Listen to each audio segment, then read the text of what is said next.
Assholes with opinions. What's up, everybody? It's Gonzo Shark for Assholes with Opinions.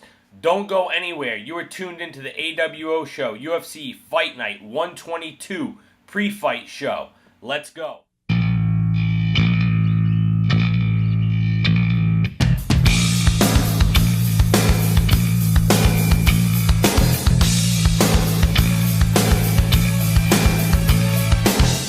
UFC Fight Night 122, Dos Santos versus Ivanov. This is actually a spectacular card. I heard about this card a few months ago when I was scrolling through Wikipedia looking at the upcoming UFC events, and I saw this one coming up, and it caught my eye right away because I'm a huge fan of Dos Santos. I've loved that guy for years, and I forgot about this card, and then today I just so happened to see it online. I'm like, oh yeah, that fight's tonight. So I'm going to do a show on it right now. I checked out the card. I looked at everything. I want to give my predictions. I want to talk a little bit about the fights. And I'm going to start right from the top. I'm actually going to include a fight that's on the pre-show. And I cannot believe that this fight didn't make it to the main card because it's an unbelievable fight. It's Darren Elkins versus Alexander Volkanovski. I've never even heard of this Alexander Volkanovski guy, but I looked at his record. He's 17-1, and this guy has won 14 fights straight, which is pretty incredible. He actually hasn't lost in 5 years. So this guy seems like he's a beast. But Darren Elkins is one of those guys that I love. This guy is he is like literally tougher than a duffel bag full of nails. That's all he does is win. He's won 6 straight. And moving on to the main card, I'm going to talk about a fight between two women. One of these girls I absolutely love. I became a huge fan of her back in 2013 when she fought Miesha Tate, which was one of the best fights I've ever seen. Cat Zingano. I'm sure everybody knows who she is. She's actually unfortunately lost 3 fights straight, and she kind of hasn't been herself. But her last win, to her benefit, was over Amanda Nunes, who is the current UFC Women's Featherweight Champion. So that is a very notable feather in her cap, and that just goes to show what a great fighter she is. I've always just loved her story. She's a great mom, and she's a really, really tough girl, and she is the epitome of just hard work and believing in yourself and loving what you do and trying to take that to the absolute limit that you possibly can and go over that limit. So I'm a huge fan of her. She's fighting Marian Renano, I think is her name. She's won 2 fights straight. Both of these girls have a 9-3 record. I don't know much about this Marian chick. Her record is the same as Kat, so I'm assuming that she's got to be a pretty decent fighter, having a 9-3 record and winning 2 fights straight. That's good. I'm still going to pick Cat Zingano in this fight just because I'm a huge fan of her. But I'm very interested in this fight. I haven't seen this other girl, but I'd love to see how these two girls tangle when they get inside the cage. Moving on, second fight of the night. Another really good fight. Let me just say, this card is actually stacked. I was surprised when I looked at it. I was like, wow, there's a lot of really good fights on here. The second fight is Miles Jury against Chad Money Mendez.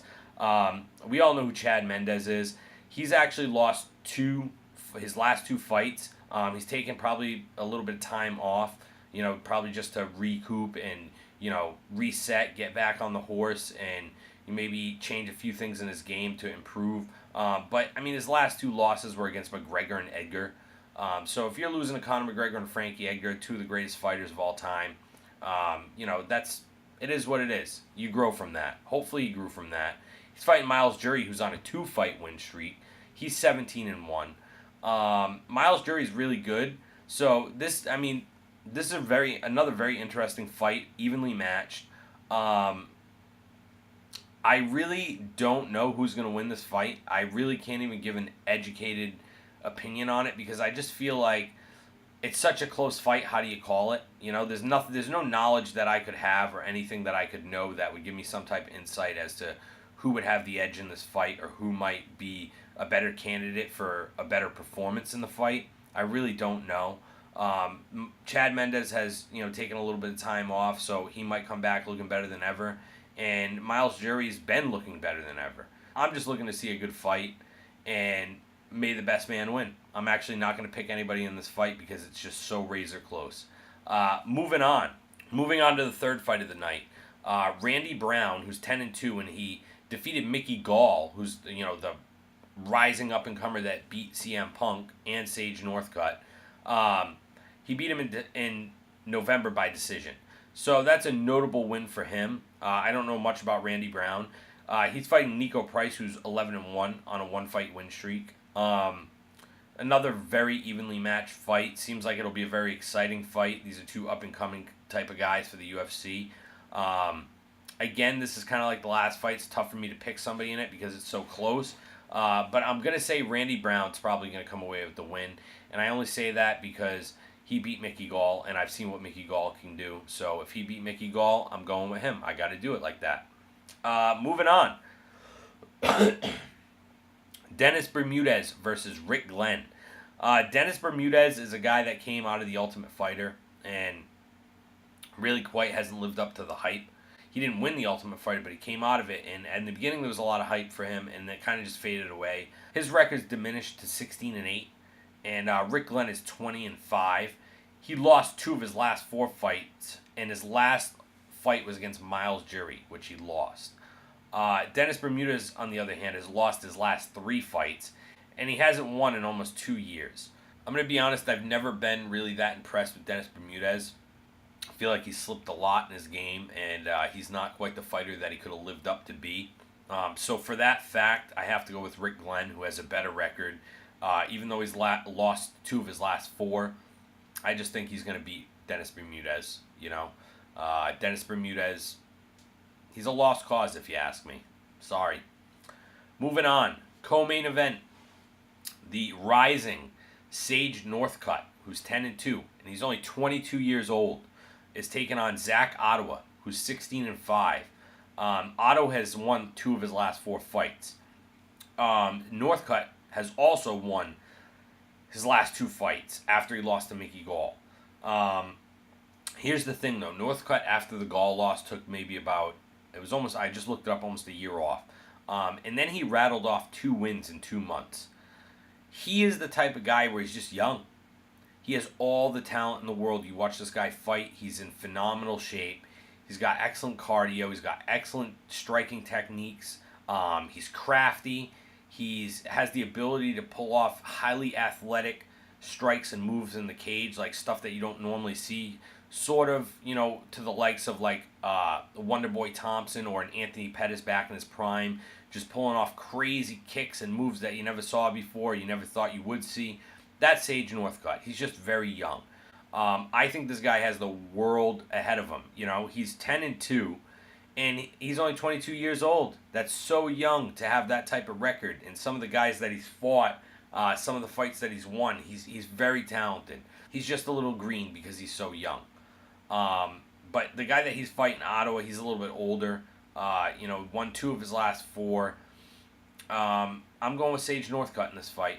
I got to go with him. I think he's got so much talent, and I don't know anything about this Ottawa guy, but if I had to guess, I think Sage Northcutt's going to whoop his ass. Moving on to the main event, Junior Dos Santos versus Blagoy Ivanov.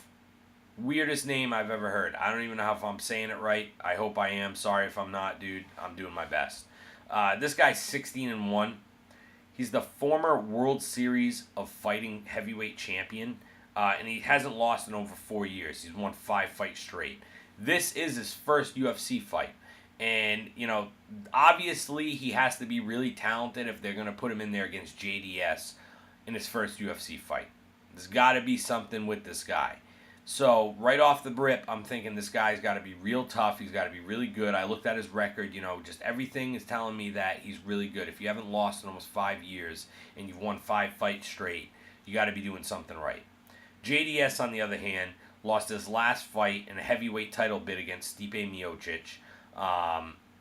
He got beat up pretty bad in that fight. It was a rematch. He took the first fight against Miocic a few years ago, and he hasn't fought in 14 months. So my hope is that JDS went back, reevaluated everything, changed a lot of things about his game, kind of got his love and his passion back for fighting that he maybe had lost for a little while.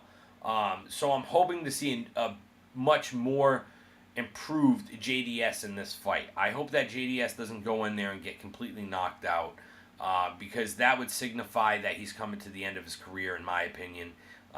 He's not the same fighter that he was back in 2008 or I think it was 2010 when he fought Cain Velasquez in the first UFC on Fox. And then he was on a tear. He was on a tear for like 4 or 5 years. He was beating everybody, knocking people out left and right. That's what made me a fan of this guy. And he's such a humble guy. He's such a nice guy. I feel like if I met him, I'd be like, this dude's like a big teddy bear. Seems like a great guy. And I've been a fan for him for so long. I'm really, really hoping that he did some things to, change the way that he was fighting, change his game, rejuvenate himself, and come out here tonight and put together a hell of a fight and, knock this guy out or get him out of there real quick. But this guy seems like he's good, man. 16-1. He's got a lot of knockouts on his resume. Former champion in a different fight league. His first UFC fight is stiff competition for him. But, just by looking at everything about this guy, reading about him, it seems like, he was ready for the challenge, and that's why they're putting him in there with JDS. I'm hoping for JDS to really fucking, pull something out and show us something new and knock this guy out. I have to go with JDS. My gut kind of tells me it might not go that way. JDS is getting a little bit older. This guy seems like he's, a rising up-and-comer, and he's really good. But I got to go with JDS in this fight. My heart would break if JDS gets knocked out, so I'm hoping that doesn't happen. All right, so listen, guys. Let me know what you think. I'm sure there's a lot of you guys out there that are watching the UFC fights tonight. You probably have your favorites. You probably have guys you don't like. Comment below. Let me know. I'd love to know what you guys think. Who you guys think is going to win. Let me know what you think of my picks for the fights. Don't forget to tell your friends. Tell everybody you know about the AWO show. You can hit that little red bell. Subscribe to the channel. It'll only take you 2 seconds. It's not going to kill you. Just click the little subscribe button. I hope you guys enjoy the fights tonight. Until next time, this is Gonzo Shark for the AWO show. Checking out.